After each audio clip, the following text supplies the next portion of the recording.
আসসালামু আলাইকুম। অনেক সময় জামার হাতা আমরা বড় বানাই, পরবর্তীতে আমাদের জামার হাতাটা ছোট করা লাগে, কারণ আমাদের বড় হাতাটা পরতে বিরক্ত লাগে। তো জামার হাতাটা আপনারা কিভাবে সঠিক নিয়মে ছোট করবেন সেটাই আজ আমি আপনাদের সাথে শেয়ার করব। তো চলুন শুরু করা যাক। প্রথমে আমাদের হাতার যে জয়েন্ট আছে সেই জয়েন্ট থেকে হাতার লম্বার মাপটা নিতে হবে। তো আপনারা যতটুকু লম্বা নিতে চাচ্ছেন তার চাইতে হাফ ইঞ্চি বেশি করে আপনারা দাগ দিয়ে নেবেন।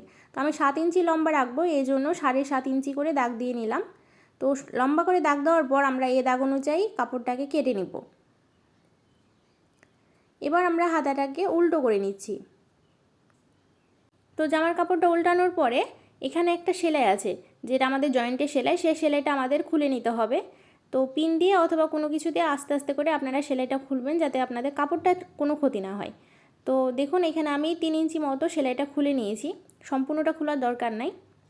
এবার আমরা একটা পাইপিনের কাপড় নিয়েছি। তো এটা হচ্ছে একটা 1 কালার এক্সট্রা কাপড়, এটা আমরা 1.5 ইঞ্চি করে নিয়েছি। এবার এই কাপড়টাকে আমাদের হাতার সোজা সাইডে যেভাবে রাখতে হবে, আমরা হাতার সোজা সাইডের উপর এই কাপড়টাকে রেখেছি, ঠিক আছে। এবার দুইটা কাপড়ের সাইড ধরে আমাদের একদম পুরোটাই সেলাই করে নিতে হবে। তো এই পট্টির কাপড়টা আমি সোজা করে কেটেছি, পাইপিনের জন্য হলে আমাদের কাপড়টা বাঁকা করে কাটতে হয়, কিন্তু এটা যেহেতু আমি পট্টির জন্য কেটেছি তাই এই কাপড়টা আমি সোজা করেই কেটে নিয়েছি। তো দেখুন আমি দুইটা কাপড় মিলিয়ে ধরে সেলাইটা করে নিচ্ছি।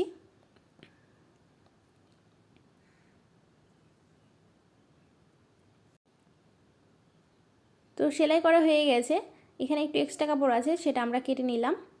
এবার পট্টির কাপড়টা আমরা সোজা করব, এবং নিচের যে কাপড়টা আছে সেটাও কিন্তু আমাদের পট্টির কাপড়ের দিকেই থাকবে। এবার পট্টির কাপড়ের একদম সাইড দিয়ে একটা চাপ সেলাই দিয়ে নিচ্ছি।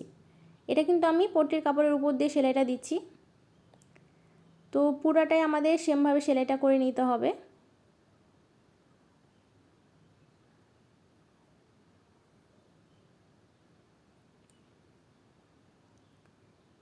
এবার পট্টির কাপড়টাকে আমরা পুরোটাই পিছনের দিকে উল্টে নিব।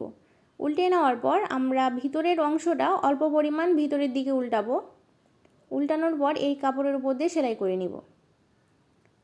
তো খুব অল্প পরিমাণে ভিতরের দিকে উল্টে নেওয়ার পর এই কাপড়ের উপর দিয়ে আমাদের সেলাই করে নিতে হবে।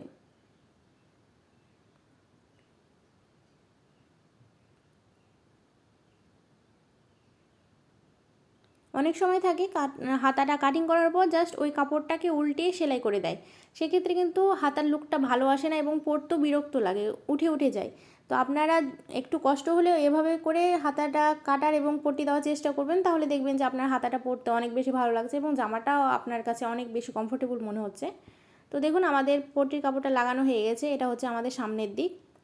এবার হাতার কাপড়টায় যেভাবে করে উল্টে নিচ্ছি।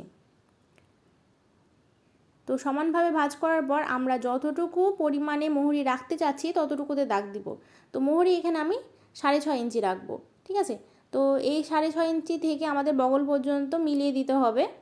আপনারা যতটুকু মোহরি দিতে চাচ্ছেন ততটুকু দিয়েই কিন্তু এখানে আপনারা সেলাই করবেন। তো বগলের সাথে আমি এই সেলাইটা মিলিয়ে দিলাম।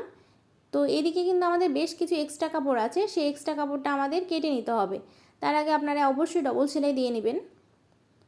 এখন আমি এক্সট্রা কাপড়টা কেটে নিচ্ছি। এখন আমি আপনাদের হাতাটা সোজা করে দেখাচ্ছি। তো দেখুন আমাদের হাতাটা রেডি হয়ে গেছে। এটা কিন্তু বোঝাই যাচ্ছে না যে আমি এটা বড় হাতা থেকে ছোট হাতা বানিয়েছি। অনেক সুন্দর দেখাচ্ছে এবং পরতে অনেক বেশি আরামদায়ক। তো গরমে যদি আপনাদের হাতা পরতে অসুবিধা হয় সেক্ষেত্রে আপনারা এভাবে করে ছোট হাতা করে নিতে পারবেন।